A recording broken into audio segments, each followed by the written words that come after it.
Hey everybody, and welcome to the Startup Savant podcast. I'm your host, Ethan, and this is a show about the stories, challenges, and triumphs of fast-scaling startups and the founders who run them. Our guest on the show today is Kori Estrada, co-founder of Risewell. Risewell is a natural toothpaste and mouth care product company, and none of their products contain fluoride, which we will talk quite a bit about today. Kori's background is in finance, that's right, not in dental care or even product development. So, how did she get into the toothpaste business? We will get into that as well. Hey listener, if you want to help support the show, subscribe to the show. We want to keep growing this podcast, and every time you press that subscribe button, it gives us a big old boost. So thank you for supporting the team here at Startup Savant. We truly appreciate you. All right, let's get right down to business. Kori, welcome to the show. Glad to have you on board today. Thank you so much. Really excited to be here. I'm stoked you're here as well, and I'm going to let you do a much better job than I did by answering the question, what is Risewell? Risewell is a premium, clean oral care company that really started, which we can get into, I'm sure, in much more detail later, with the belief that oral care can be both wildly effective, but also safe enough to eat. Why that matters, I'm sure most people are thinking, who wants to eat toothpaste? Well, your gums are actually highly absorbent. So whether you like it or not, even if you're spitting out your toothpaste after you use it, a lot of it is being absorbed into your body twice a day. And so for us, we set out to create toothpaste that works as well as conventional toothpaste or better, but also is safe enough to eat, which means that it's safe enough for the entire family, including kids like mine that are not old enough to actually spit out toothpaste. So they are literally consuming it. Nice. And I think maybe you touched on this a little bit here, but what would you say that the problem that the products that you all put out is solving? Yeah, so it's probably helpful to get into a little bit of the how we got into this. As you noted, my background is in finance. And so the idea of starting an oral care company was not something I had considered when I was in my teens or 20s for that matter. But it started when my husband, John, and I, at the time, we were going through IVF. We were looking to have our first child. And I had to go through the whole infertility process, which was extremely challenging. But when one goes through that journey, you want to make sure you do it once if possible and not many times. It's also very expensive. It's in most cases not covered by insurance. And we wanted to make sure it was successful. And so we asked the doctor, who sat us down, and we're going through kind of all of everything that we should do. How do we make this successful? And he said, obviously take the right medications, eat the right foods, but also make sure you're using the right products as well, because those can actually be endocrine disruptors.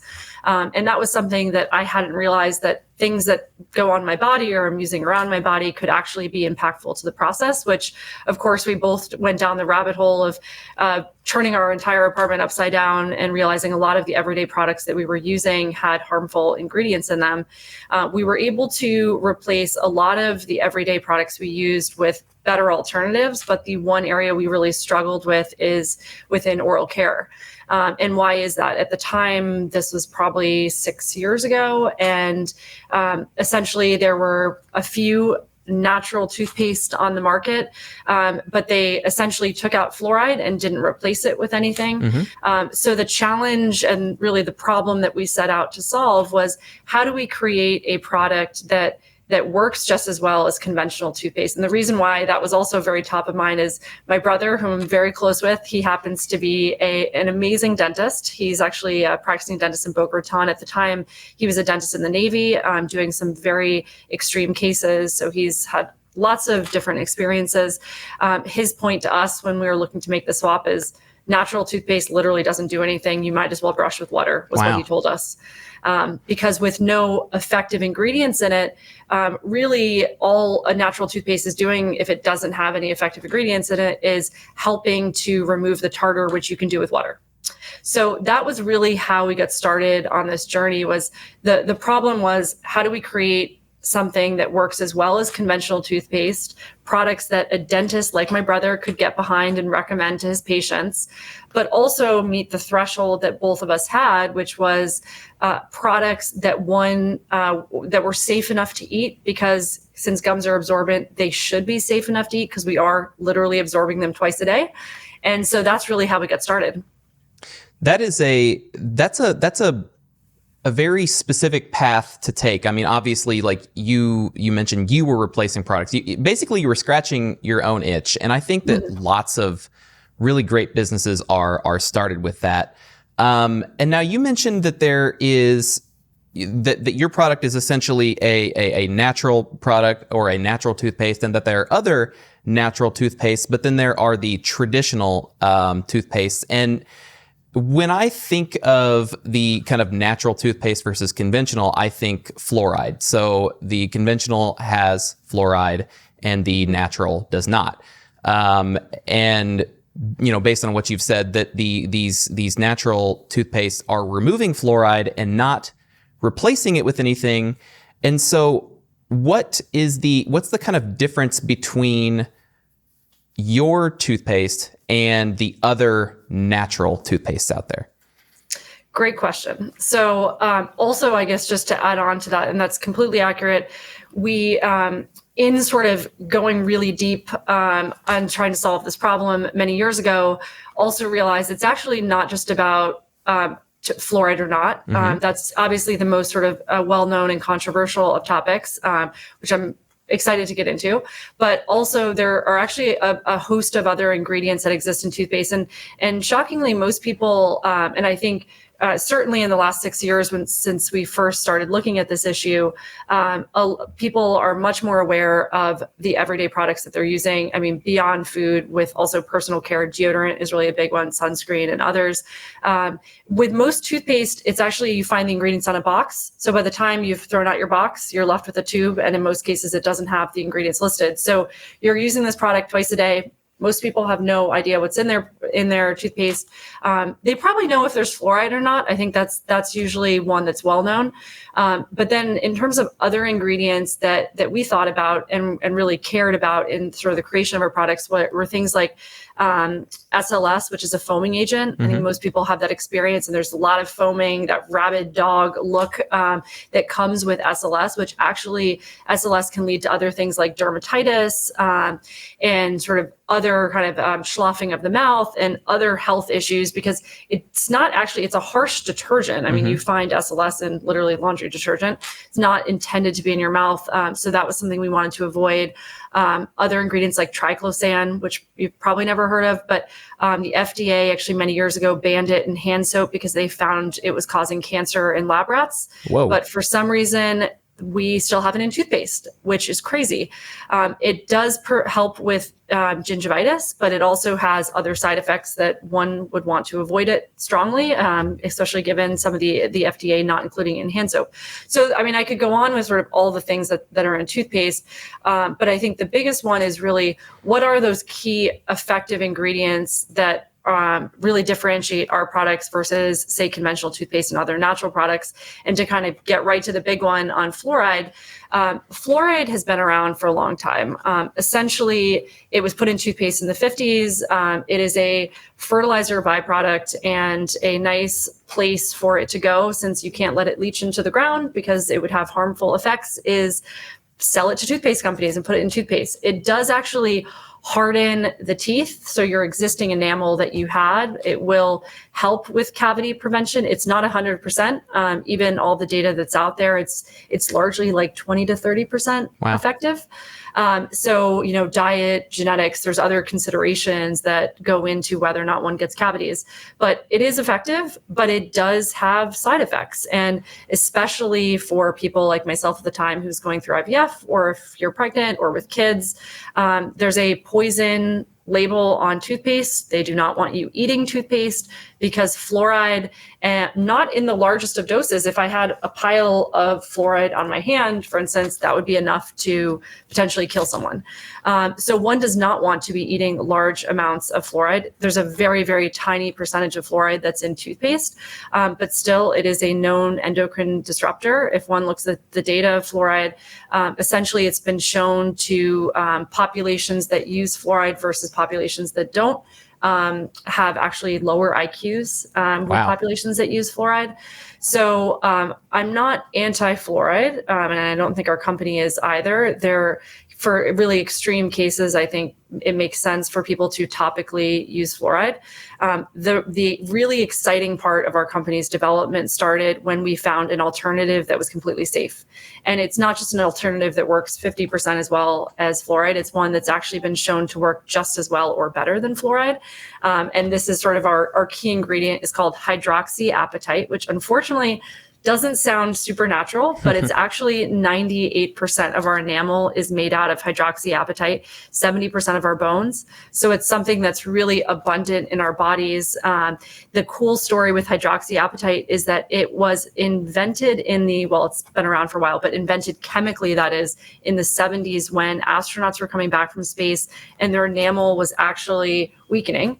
And they said, how do we help astronauts build more of this enamel they have? So they figured out how to chemically manufacture it in the 70s. The Japanese, like they do with a lot of things, said, we're putting this in our toothpaste. And so the Japanese have been actually using this in their toothpaste since the 70s. So we have many, many years of data that shows its efficacy versus fluoride and also versus nothing.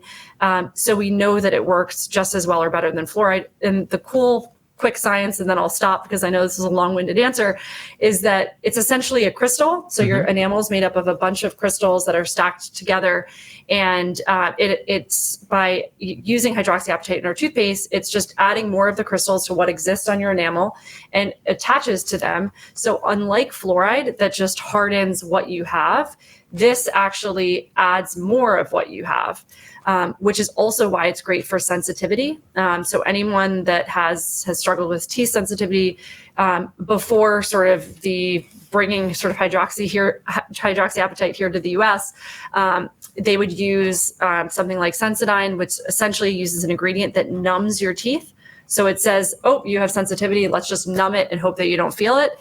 We take a different approach. We try to heal from the inside. And hydroxyapatite is a crystal, so it actually fills in the holes in your teeth that cause sensitivity and stops it from the source. So there's no numbing. It just actually sort of fixes it at the root of the problem. So it's really, really beneficial. And then we couple the hydroxyapatite also with other things like xylitol, which it's essentially a sugar alcohol, and that has a host of other benefits as well, which I'm happy to get into. But I know that was a lot, so I'll stop there. No, that's all good. I'm glad to kind of get into the depths of this. And just so that I make sure I understand correctly, what we've got is conventional toothpaste that use fluoride as the kind of we'll call it like maybe the active ingredient, and then we've got Risewell that uses hydroxyapatite, something like that. You nailed it. as the active ingredient, and then other natural toothpastes maybe have removed the fluoride but not replaced it with anything. Is that pretty close to accurate? That's correct. Gotcha. So especially at the time, 6 years ago, the options on the market were largely, I'm sure people can think of Tom's and others, where they took out the fluoride, and in some cases, crazy enough, were actually not even that clean otherwise, meaning they had things like the SLS, the foaming agents, and other ingredients, maybe natural flavors, which I'm sure you heard before are not actually natural. Nobody knows what they are. So that was really the worst of all worlds, is where you remove the effective thing, you actually keep some of the bad ingredients, and you're largely left with a flavored paste that does nothing more but foam. Gotcha. So let's get into fluoride specifically, and I ask this not in a scientific podcast kind of way. Obviously, I am not a scientist. I've never claimed to be. Anybody who thinks I am is just plain wrong. But kind of the view of fluoride and how consumers might see it, and it's really become a big battleground topic, because some say it's good, some say it's bad, Some say the government puts it in our water so that we don't get out of line. But based on the research that you have done, what's the kind of like the real talk, and what out there is just plain nonsense? Yeah, I think that the number one thing I'd say is that fluoride, it is effective. Again, it's not 100% effective. And I think that's important for everyone to understand when it comes to oral health, that it's really a host of factors. I mean, genetics is one of them. Some of us are actually just unfortunately genetically predisposed to get cavities more likely than others. A diet is a big part of it. If we all had a perfect diet, and let's also say good genetics, we would never have cavities and we never need to use toothpaste. So unfortunately, I drink coffee. I like a glass of red wine every now and then. All of these things are not great for your teeth. And so as a result, you should do other things like brush and use things like fluoride or hydroxyapatite. So fluoride does have its benefits. The benefits essentially have been shown when it is topically applied to teeth. So where I come out is I try to avoid fluoride in water, and that's a personal decision. And because there's really no benefits to drinking water, and also fluoride very clearly at high doses, meaning if you're consuming too much of it, there are clear negatives. For instance, if you've ever seen with children, if they have too much fluoride in their diet or through toothpaste, they get something called fluorosis, which is essentially white spots on your teeth. I actually have 2 of them on my teeth. I must have had too much fluoride as a kid. So there are, and then obviously at even higher doses, you can have bone issues. So it's something, if I can avoid, I will. So I choose to do that when it comes to water consumption, because we found this great alternative, which there are negatives with hydroxyapatite. And the only negative is that it's more expensive than fluoride. It's not a fertilizer byproduct. It's not given away from the industry to be put in our products. So it is many, many, many times more expensive to put in toothpaste than fluoride is. So that is mostly why our products are more expensive than conventional toothpaste. And they're all decisions I think that families have to make. So that's why we don't come out and we're not very sort of anti-fluoride unequivocally. I think in some cases it could make sense, especially for extreme cases where one might want to use actually both hydroxyapatite and fluoride. But for the vast majority of people, the best option is hydroxyapatite because it works just as well as fluoride without any safety issues. I can give it to my son, he can eat the whole tube, and I don't have to call poison control, which is a really nice thing as a parent. Yeah, he's just going to have a little tummy ache, maybe. No, he'll actually, trust me, it's happened before. Totally fine. Oh, all right. Completely okay. Maybe just a slightly more expensive snack then. How about that? Yes, that is accurate. Yes. All right. So we're going to get a little bit into the kind of the business side and the marketing side and branding a little bit later. But I want to kind of get since we're talking about fluoride and the kind of open opinions about that, that can be so easily found online. I want to ask you, how do you cut through the noise of the kind of anti-fluoride movement and the anti-fluoride movement to essentially have your product stand in its own instead of just being kind of another weapon to use in this battle of fluoride or not? Yeah, it's a great question. And I think for us, and this was really important and also really differentiated when we started the business, is that if you actually looked at a lot of the natural toothpaste that were on the market 6 years ago, and it's probably true today, they actually were more about being natural and crunchy in sort of the feeling that it evoked from consumers, as opposed to being grounded in science. And our company, first and foremost, we took the approach that, it's why my brother is a co-founder. We have a team of people on our scientific panel, essentially a group of doctors and dentists and scientists who have helped us formulate every single product that we've come up with, that this is not just about being quote unquote natural. Of course, I come with the absolute sort of importance to me that everything has to be safe enough to eat, because I have a family with little kids and myself, and that was sort of our bar of creating products. But first and foremost, we try to ground everything we do in science. And I think that was a very new approach for a natural product, because a lot of times, unfortunately, you had to sacrifice efficacy for being natural.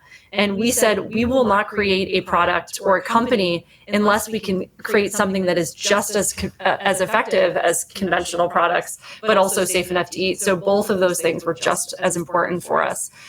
So I think that that's really sort of having that foundation was really differentiated, because one had to sift through all the science out there. And that's actually how we found our star ingredient, hydroxyapatite, was looking through what exists in the market, where do we have lots of science and evidence that it actually works versus fluoride, because we can't give a product to dentists and have them recommend it to their patients, because this is not a natural deodorant where if it doesn't work, maybe you'll be a little bit sweaty and no big deal. It's dentists recommending it to people who might have serious teeth issues. And for them, why would they say use something besides fluoride, sort of this known ingredient that's been around for a long time?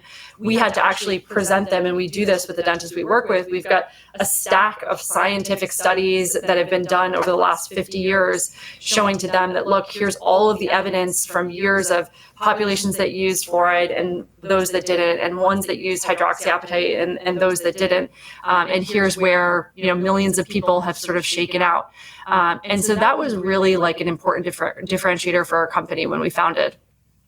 Let's talk a little bit about the kind of better for you market. These products that are generally a little bit more expensive, and they are kind of bucking the trend of these are the ingredients that we've always bought, and we're going to skip those because maybe they are harmful in some way. So let's use these products with quote unquote better ingredients. Can you tell us a little bit about that market and maybe kind of the mindset of the customer that goes into that market?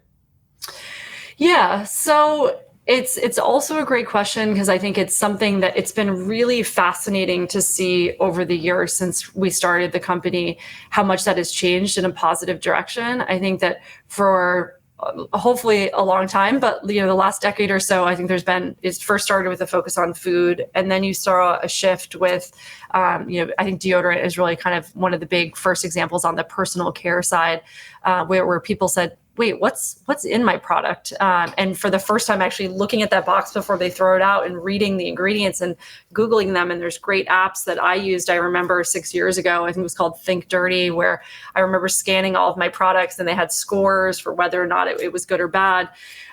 So that consumer, I think, has gotten much smarter over the years, recognizing that it's not just about the food that you're putting in your body. Of course, I always say to people too that one doesn't want to be too obsessive, because you can go as extreme with mattresses and carpets and air purifiers and cleaners and personal care products. That, first and foremost, food is the most important thing, because that's literally going into your body.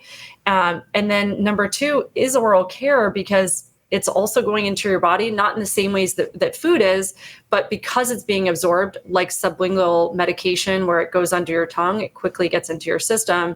That oral care products being number two. Number three, personal care products, because your skin is a much better barrier than your gums are, but still not perfect. So if it's going on your skin, some small percentage is being absorbed. And then obviously sort of the world around you, the carpets, the sprays and house cleaners, you're not putting that right on your skin, but breathing it in and touching it at times. So for that consumer, I think that we've really resonated, because we stick to both those two important tenets that I think a lot of natural companies forget, is they either choose being natural or the efficacy, and then kind of abandoning being natural. We say we're not going to do anything unless we can do both. And I think people really get that. And I think as a person with a finance background, both John and I, John being the other co-founder, he also has a background in finance. And we've looked at many hundreds of businesses, thousands of businesses over the years. And we knew that we wouldn't start a business unless we could give consumers everything that we would want. I mean, that's exactly how we started the business. So these customers that are buying these better for you products, how do you feel that they differ in kind of the buying behaviors, whatever you want to say, as compared to consumers that more regularly purchase the kind of conventional products? Yeah, so the major difference is that the buyer of conventional products is usually it's more about the marketing than anything else. And I will say, my background, John's background, my brother's background, none of us are marketers. And even to this day, I happen to love our packaging and I love the bright orange. It's my favorite color. That's how we get started with that. But we, our experience, and we're not coming from a place of trying to sell another Me Too product in a fancier package. And I think that's really different, because if you look at sort of the conventional market, for instance, even if you look at sort of toothpaste, go into any drugstore and you go to the toothpaste aisle, it's largely blues, whites, sparklies, all the boxes look the same. I don't know how you're actually choosing one versus the other. Maybe it's because it's on sale, maybe because it's really sparkly versus less sparkly. But at the end of the day, it's sort of a marketing decision for the conventional products. For us and for a buyer who's more, let's say, sort of discerning about ingredients, first and foremost, you care that they are not using any ingredients that are not okay to you. And the amount of questions and engagement that we get from our consumers is really amazing. I mean, we get questions every day. It's like, where is this essential oil coming from and where is this ingredient coming from? And we can answer all of those questions because we care about every single ingredient and where it's sourced and how it's sourced. We manufacture in the US, and it's like, we're just as crazy as our consumers are. And so it's okay. But the selling point is not the marketing.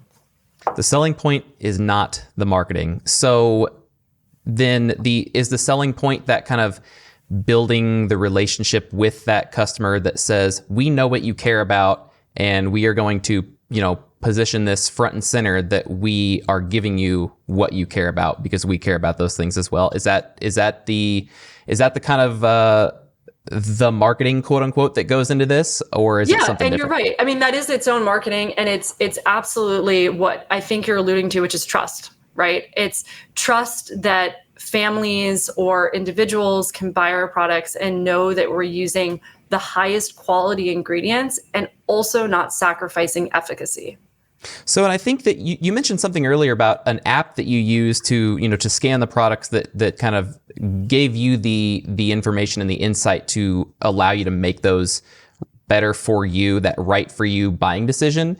And it really seems to me like those things are becoming more and more common, and obviously they're becoming more robust and easier to use over the years.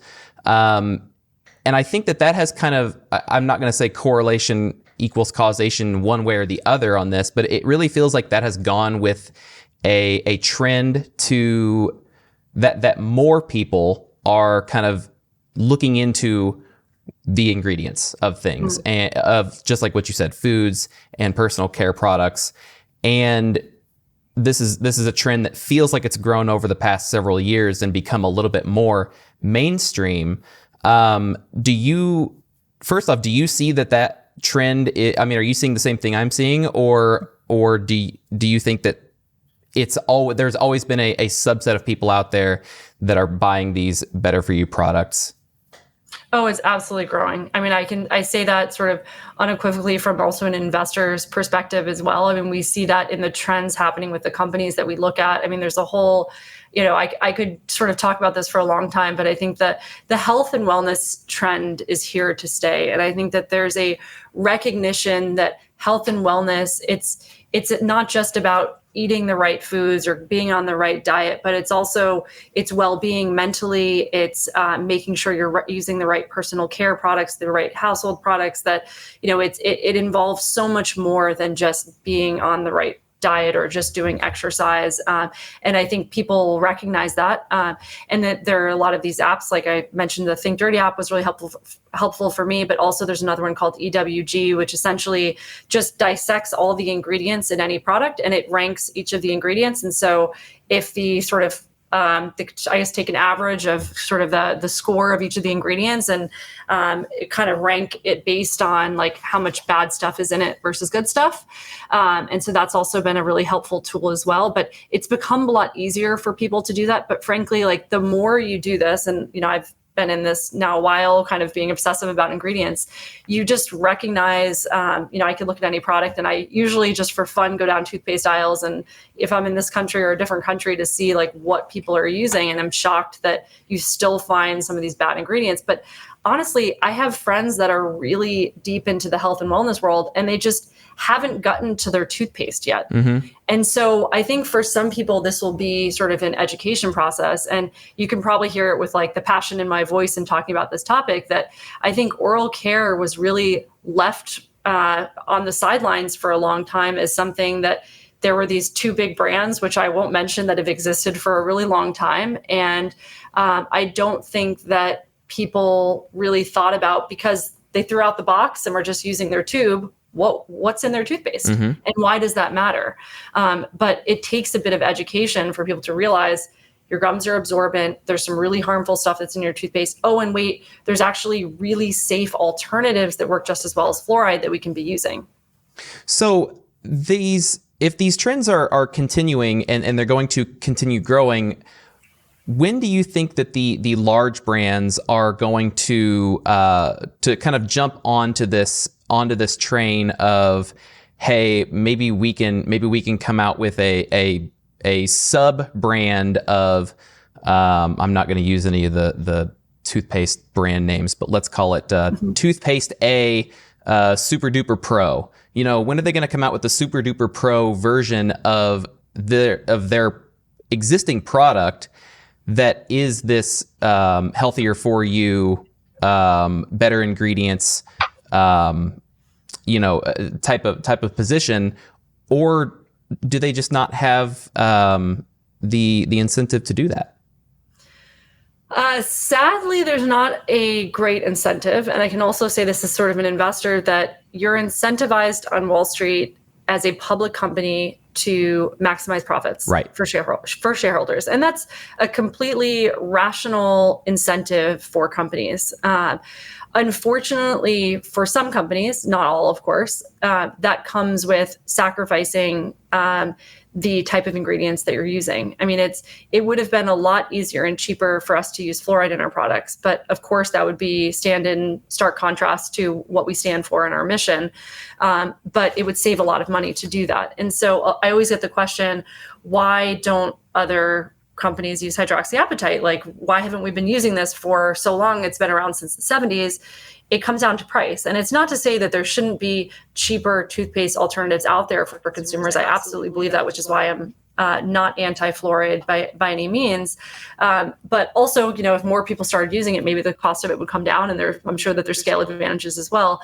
So I think that is the challenge for the industry. If for so long you've been pushing this way of cleaning your teeth, and by the way, the funny quick story on the foaming agents is they were also, I think, they were put into toothpaste after fluoride was, but it was essentially they started using SLS as a marketing gimmick to make consumers feel like the toothpaste was working better because it's foaming and bubbling, and this must mean that it's really effective if it's bubbling in my mouth. But I tell people now that, like, if your toothpaste foams as much as that does, like, it's using SLS, and that's actually not a good thing. So don't use that. Ours has a mild foaming, but not really any foaming at all. But that's intentional because foaming is bad. But anyway, so I think that's really the challenge for the industry, is if your whole company is based on certain ingredients and a way of doing things, and it's also produced extremely high margins, and anyone could look at the publicly traded companies and see what their margins are, and they're very, very high, that would be, I think, hard for Wall Street to digest, is much lower margins. So it's a struggle, I think, that they'll have, but it's not to say that even since we launched, I guess 4 or 5 years ago at this point, we've really gotten the word out there on hydroxyapatite. There's a lot more work to be done, but the fact that sort of I run into people and they find out I've started Risewell and they're like, oh my God, it's changed my life, and hydroxyapatite. The fact that you can say it as well as you do is also pretty incredible. So I think it'll get there. And our hope is that actually in 10 years, 20 years, that we'll all be using hydroxyapatite instead of fluoride. Yeah, I said it 1,000 times before this episode started. Hydroxyapatite. Okay, so you had a leg up. I really practiced hard.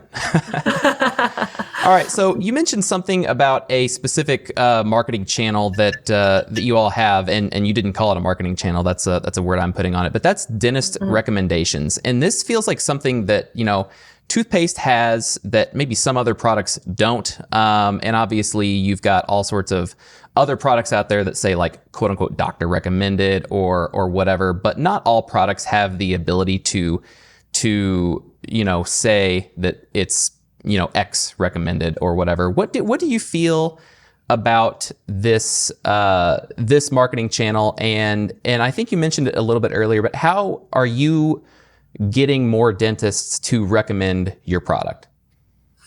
Yeah, so there's a few questions rolled up into there, but I will try to answer them all. And if I forget, just remind me. Oh, it's all good. I believe in you.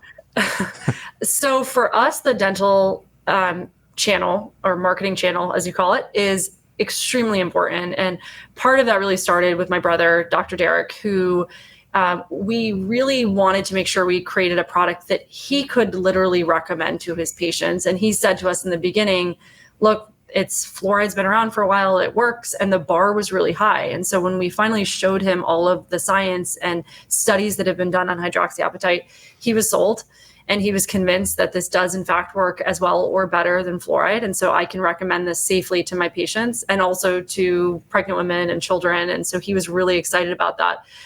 So for us, we wouldn't have created a product if it was again, just a Me Too product. So just like everything else in the market, but B, something that my brother couldn't recommend to his patients. So it's an incredibly important channel for us. And I think that the dentist recommendation point that you made is also important because unlike deodorant, if your deodorant doesn't work, I think most people, and I'll just put it out there, there's no natural deodorant that actually stops perspiration. It's not possible as far as I've found.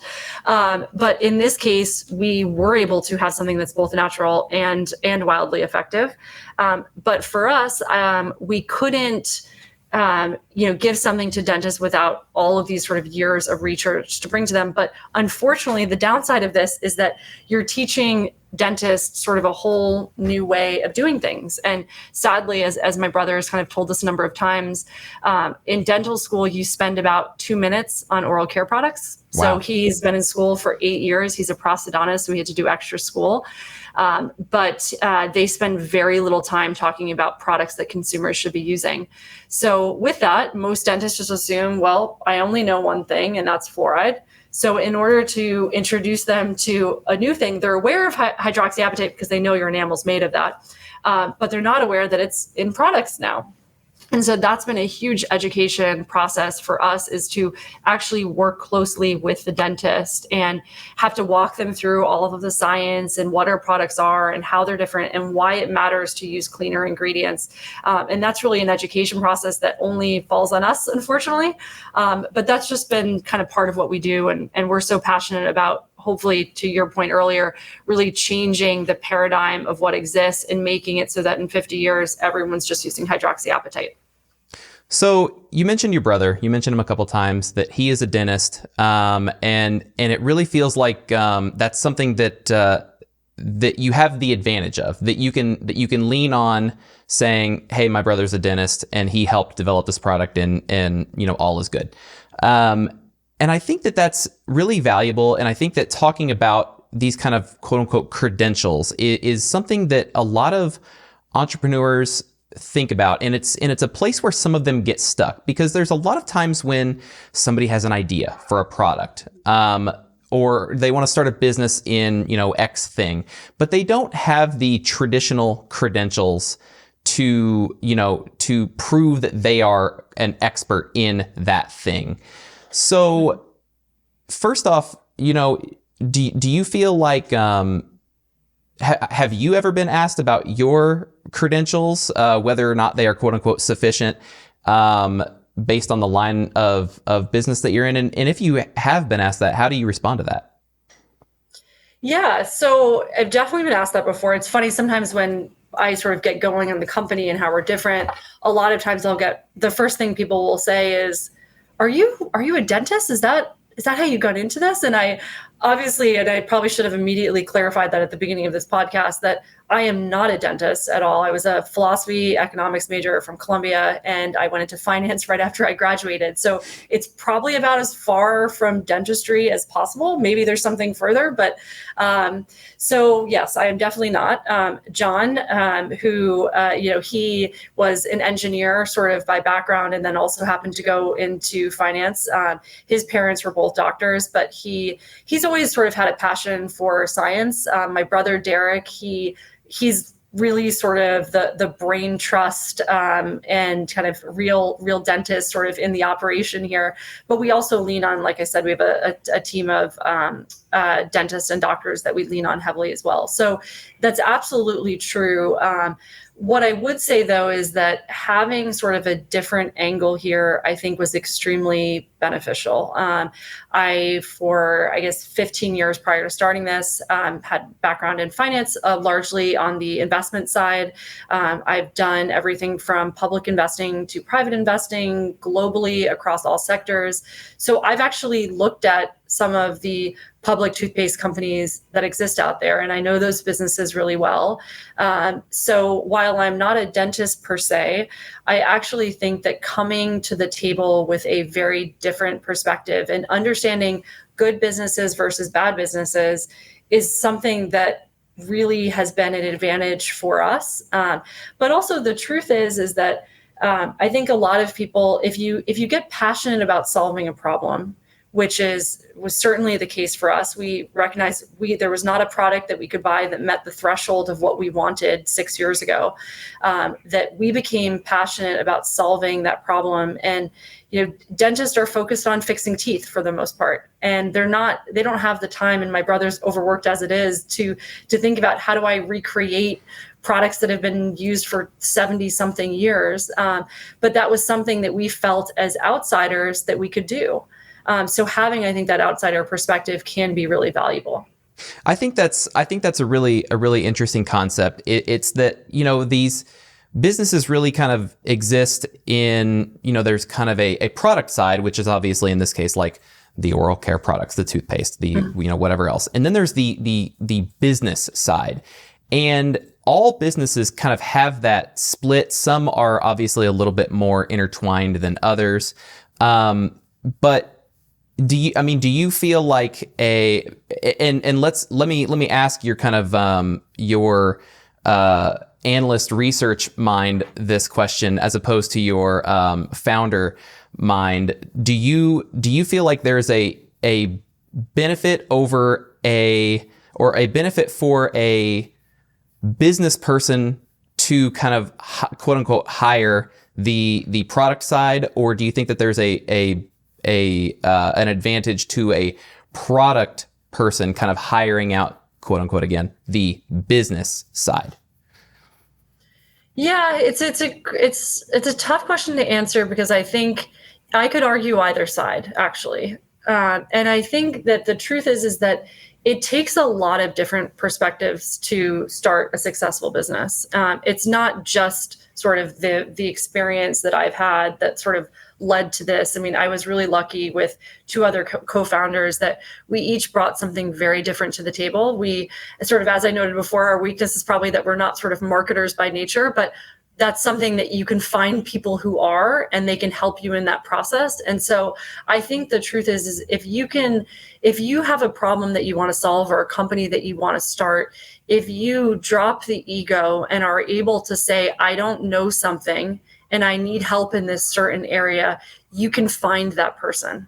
And I think we all came to the table when we started this business. And I mean, we're literally sitting around at a table trying to map out what's our problem and where do we find this ingredient and how do we do it? And I mean, we had never started a business before. I think, John and I came from it with certainly having a desire at some point to own our own thing. So I think we had an entrepreneurial bug deep down, but we all dropped the ego and said, what are our weaknesses? Where do we need help? What can we outsource? I remember listening to, a million different startup podcasts back in the day, and, doing everything we could to put ourselves in kind of that founder's role, which none of us really had experience with. But importantly, like in instances where we needed help, we got the help, and we do a lot of outsourcing even today on sort of helping with the R&D development side, or whether it's with social media. So where we need help, we're happy to raise our hand. But I think anyone is capable of doing lots of research, digging into something. And I think there's sort of that the Malcolm Gladwell book that talks about if you do something for 10,000 hours, like you can sort of be good at anything. And that's true. We definitely spent 10,000 hours learning about toothpaste and oral care markets and all of that. And we didn't need to be a dentist in order to do that. Yeah, and you definitely talk the talk. It's obvious to me that you know what you're talking about. So I think that just like what you said, having that real deep research in place, and being able to kind of stand on your own 2 feet when maybe you're talking to, an investor or an advisor or something like that, and not saying like, oh, I'm going to have to go ask our scientist or something like that. Maybe if you get into the real deep stuff, getting somebody that is, like has done all the book learning, and has the piece of paper to show it, is good. But it really feels to me like you truly know, maybe the 99% of the questions that you're going to be asked, and you know them in a I don't just know what to say to get you off my back, but you know the answer kind of rooted in the research and the science. Do you? And that's, well, I was just going to add one quick thing on, and I think your question a little while ago about sort of the difference between conventional and sort of more natural products, and we, again, sort of sit somewhere in between, because I don't think we really identify with either bucket, but it was really important to us when you are not just creating, and I kind of always use this analogy of, if I'm a company and I say, oh, I want to start a new business and we're going to make another red lipstick. Really, there's not a lot to reinvent in the red lipstick category. You're essentially going to make it look different. It'll have a different name. You might put sparkles in it or do something slightly differentiated, but you're not reinventing the wheel. When we set out to solve this problem, we kind of had to reinvent the wheel. So we had to think about it differently, but we weren't just creating a pretty package. And if you're creating a pretty package, there's not really that much you need to dig into. I mean, you need to find somebody to help with packaging. Maybe that's complicated. But in our case, I mean, because we cared about the efficacy and because we cared about it being safe enough to eat, we really, all 3 of us had to obsessively dig in and become as smart as possible on these things in order to create a product that's not just natural or not just a Me Too conventional product, but was something that we could defend when it came to having to talk to really smart dentists who have been in the industry for a long time and are like, why do I need to use this? So you're right that is really important.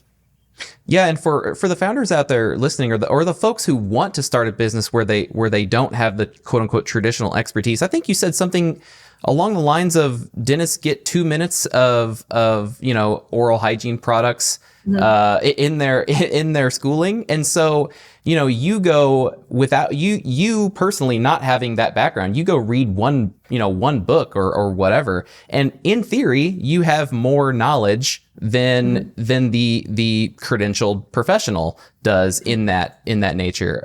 So I think it's just like what you're saying. It's definitely possible. You may have even an advantage because you're coming at it from a different perspective. So I really don't think that just because you don't have the big fancy degree in a thing that you should let that stop you. Founders out there, just do it. Just do your research, know what you're talking about, and plow forward. Totally agree. All right. What is your number one piece of advice for early stage entrepreneurs? Is to not be afraid of failing and fail quickly. Say more about that. So I think that it's I remember Blake Lively once sort of describing when she, Sarah, Sarah Blakely? Spanx founder, Sarah Blakely. That was a complete mix-up of people. No, you're good. Sarah Blakely. Blake Mycoskie? It doesn't matter. Yeah. I think is it Sarah Blakely? Yeah. So Sarah Blakely, she has this great story from when she grew up. Her household actually every night for dinner, they would sit down for dinner together and they would celebrate their failures, which I thought was an amazing thing that I will absolutely do with my kids when they're an age that they would even understand what that means, but they'll get there at some point. And I think that's a really great sort of a thinking when it comes to starting a business, because I think the biggest challenge that I see founders have, and frankly, we struggled with this too, is that when you are used to perfection and things being absolutely perfect, it causes you to have indecision and take too much time and not actually learn from your mistakes fast enough. And so I think getting into that mindset of celebrating your failures and recognizing that actually it took those 100 failures to recognize that we have something great. And that actually is true of Risewell. I mean, it took us many iterations to get to the point where we even found hydroxyapatite. And then once we found hydroxyapatite, it was how do we incorporate this in our products where it actually works the most effectively? And it took many failures to, I think from idea to the actual launching of our product was at least 2 years of just product development. And we were just coming up with toothpaste. That wasn't 100 products and launching in 100 retailers. It was selling it on a website that we had one product. That's it. So I think the embracing of failure and recognizing that failure can be actually really a good thing to lead you to where you eventually need to be is something that a lot of people struggle with, including myself. I think that is absolutely brilliant advice. And I think that may be a cure to the discouragement that comes with the just every day banging your head against the wall of starting a company and being a founder. That is something that as soon as I get off of this conversation, I'm going to write that down and I'm going to kind of ponder on how I'm going to integrate that. That is amazing advice. Thank you for that. No, thank you. All right. Last question. And this has been so much fun. So I'm sad to already have to wrap this up, but where can people connect with you online and how can our listeners support Risewell? So you can find us on Instagram at Risewell Co. And we're also at risewell.com. We are available at select retailers like Erewhon, Credo, Nordstrom's, Urban Outfitters. And then we're also available in hundreds of dentist offices as well. Awesome. Thank you very much for that. And just so everyone knows, we've got a discount code, Savant10. If folks go to risewell.com and use that discount code Savant10, I believe they'll save 10%. Does that sound right? Yep, that's right. All righty. So we're going to put that in the show notes. We're going to put everything else that we talked about, all the links, all the conversations, everything good over in the notes at startupsavant.com/podcast. And folks, if you're looking for anything, just head there. All right. Kori, thank you so much for coming on the show. I am so glad that we got to have this conversation. Yeah, thank you so much. This is so great. I really, really appreciate it. And hopefully I didn't get too in the weeds with all the science behind toothpaste. The perfect amount of weeds. I think it's great. All right, that's going to be it for this week's episode of the Startup Savant podcast. Thanks for watching. Hey, we want to hear your thoughts, so jump into the comments below and give us a piece of your mind. And if you want to support the show, share it with your business nerd friends. You know you got them. You know they want to hear this. Click the share button down below the video and send it right over to them, and I promise that they will love you for it. Catch us again next Wednesday morning with another episode of the Startup Savant podcast, and until then, go and build something beautiful.